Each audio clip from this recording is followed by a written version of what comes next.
Hello everyone, welcome back to the channel. In today's video, I'll show you how to contact an AliExpress seller directly from the app. First, open the AliExpress app on your phone and make sure that you are logged in with your account. Within it, make sure to search the product from the search bar or through different product section within the home page. After you find the product, tap on the product to open its product page. Then scroll down to the previews until you see store section. Within the store name at the right, you will see a Visit Store button. Tap on the Visit Store.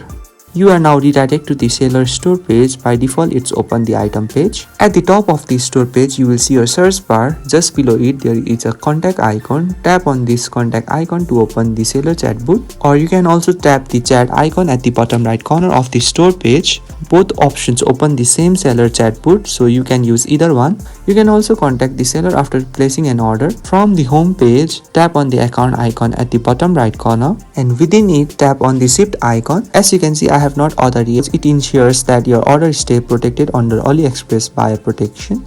And that's how you can contact an AliExpress seller using the storage page, product page, or order section. So if you find this video helpful, please do not forget to like and subscribe to the channel. Thank you for watching, and I will see you in the next video.